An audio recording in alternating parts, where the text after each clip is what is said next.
రకరకాల రీజన్స్ వల్ల ఒక కపుల్ వాళ్ళు ఎప్పుడు ప్లాన్ చేసుకోవాలి ప్రెగ్నెన్సీ అనేది కంప్లీట్ గా వాళ్ళ ఇండివిజువల్ డెసిషన్. ప్యూర్ గా ఆ కపుల్ మేము ఫలానా టైం దాకా వెయిట్ చేయాలనుకుంటున్నాము అని వారు ఏ డెసిషన్ అన్నా తీసుకోవచ్చు. ఇప్పుడు ఒక అమ్మాయి పుట్టినప్పుడు 10-20 లక్షల అండాలతో పుడుతుంది. యుక్త వయసు వచ్చేటప్పుడు కేవలం 3-4 లక్షల అండాలు మిగులుతాయి. సో 35 ఇయర్స్ కి ప్రెగ్నెన్సీ ప్లాన్ చేసుకునే మహిళలు అండాల యొక్క వయసు 35 ఇయర్స్. 25 ఏళ్లకి ప్లాన్ చేసుకునే మహిళలో అండాల వయసు 25 ఏళ్ళు. సో అండాల యొక్క ఏజ్ కూడా మహిళ ఏజ్ తో పాటు పెరుగుతూ వస్తుంది. ఇది గుర్తు పెట్టుకోవాల్సిన అంశం. 35 ఇయర్స్ కి ప్లాన్ చేసే మహిళకి ప్రెగ్నెన్సీ ఛాన్స్ తక్కువ ఉండటమే కాదు, ప్రెగ్నెన్సీ నిలిచాక కాంప్లికేషన్ రిస్క్ కూడా ఎక్కువ ఉంటుంది.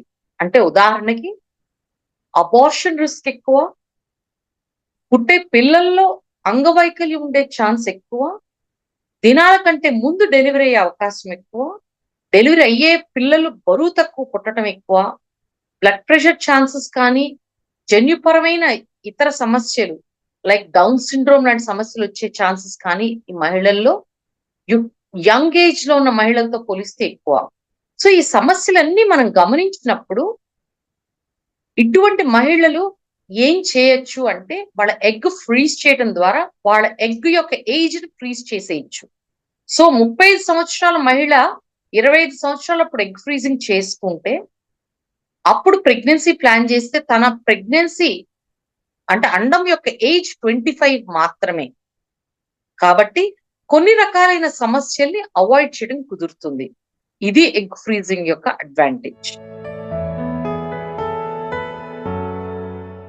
ఎవరైతే ప్రెగ్నెన్సీని 30 ఇయర్స్ తర్వాత ప్లాన్ చేసుకోవాలనుకుంటున్నారో వాళ్ళు ఎగ్ ఫ్రీజ్ చేసుకోవాలి. అలాగే ఎవరికైతే ఏదన్నా క్యాన్సర్ కానీ, ఏదన్నా కీమోథెరపీ కానీ, ఇతర ట్రీట్మెంట్స్ తీసుకోవాల్సిన అమ్మాయిలు, వాళ్ళకి ఏదన్నా గర్భసంచి ద్వారం క్యాన్సర్లు, గర్భసంచి పక్కన అండాశయాల క్యాన్సర్లు, వాట్ ఎవర్ రీజన్, కారణం ఏదైనా కానీ క్యాన్సర్ ట్రీట్మెంట్, కీమోథెరపీ కావచ్చు, రేడియేషన్ కావచ్చు, లేదా సర్జరీ వెళ్లాల్సి రావటం కానీ, దీని ద్వారా ఎగ్స్ ఉండవు లేకపోతే ఎగ్ క్వాలిటీ క్వాంటిటీ రెండు తగ్గుతాయని అనుకుంటారు, వాళ్ళు ఈ ట్రీట్మెంట్ కి వెళ్ళటం అవసరం. ఎందుకంటే ట్రీట్మెంట్ తర్వాత ఎగ్స్ తగ్గిపోవటం కానీ, లేకపోతే కొంతమందికి అసలు ఉండకపోవటం కానీ జరగచ్చు.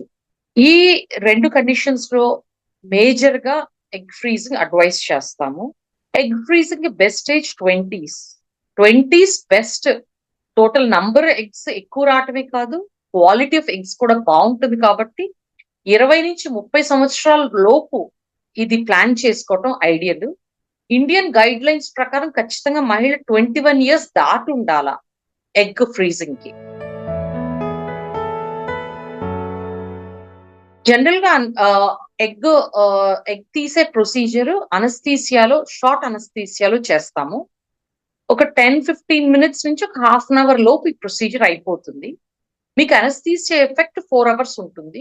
జనరల్ గా సైడ్ ఎఫెక్ట్స్ చాలా చాలా తక్కువ, కానీ మైల్డ్ పెయిన్ ఉండొచ్చు, ఒక్కొక్కసారి కొద్దిగా బ్లీడింగ్ ఉండే అవకాశం ఉంటుంది, ఒక్కొక్కసారి డ్రగ్ సైడ్ ఎఫెక్ట్స్ ఉండొచ్చు, ఒక్కొక్కసారి ఇన్ఫెక్షన్ ఉండే ఛాన్సెస్ కూడా ఉంటాయి, కానీ చాలా తక్కువ పర్సంటేజ్. ఎగ్ ఫ్రీజింగ్ మీరు చేయాలనుకోవటానికి ముందు ఒక 2-3 మంత్స్ ముందు డాక్టర్ ని కన్సల్ట్ చేయాలి. మీ లైఫ్ స్టైల్ క్లీన్ గా పెట్టుకోవడం అవసరం. అంటే మీరు స్మోకింగ్ ఆపేయాలి, ఆల్కహాల్ తీసుకోకుండా ఉండాలి, హెల్దీ వెయిట్ మెయింటైన్ చేయాలి, రెగ్యులర్ ఎక్సర్సైజ్ ఉంటే బెటర్, మీ స్ట్రెస్ ని తగ్గించుకోవటం చాలా అవసరము. అలాగే ఈ 3 మంత్స్ ముందు మీరు మంచి plenty of vegetables, fruit and good amount of protein తీసుకొని ఈ హెల్దీ లైఫ్ స్టైల్ ద్వారా తయారయ్యే ఎగ్ హెల్దీగా ఉండే అవకాశం ఉంటుంది. అలాగే కొన్నిసార్లు సప్లిమెంట్స్ అడ్వైస్ చేస్తాము. యాంటీ ఆక్సిడెంట్ మెడికేషన్స్ కానీ, ఫోలిక్ యాసిడ్ కానీ ముందు నుంచి 3 మంత్స్ ముందు నుంచి వాడటం వల్ల రిలేటివ్ గా బెటర్ ఎగ్ వచ్చే అవకాశం ఉంటుంది.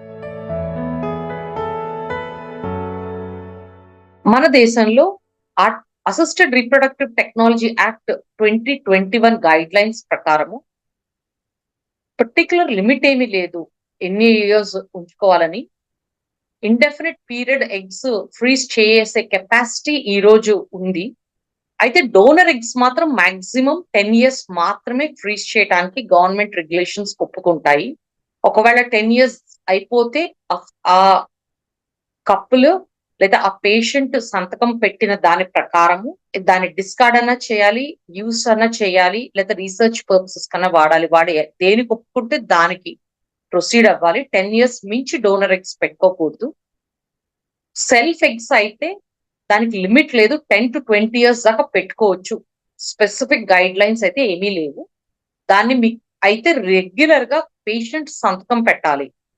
హాస్పిటల్ క్లినిక్ వాళ్ళ దగ్గరికి వచ్చి సైన్ చేసి నా ఎగ్స్ ని కంటిన్యూ చేయండి ఫ్రీజింగ్ అని చెప్పి ఆ హాస్పిటల్ వాళ్ళతో ఈ కన్సెంట్ ఫామ్ సంతకం పెడితేనే హాస్పిటల్ వాళ్ళు మీ ఎగ్స్ కంటిన్యూ చేస్తారు ఫ్రీజింగ్.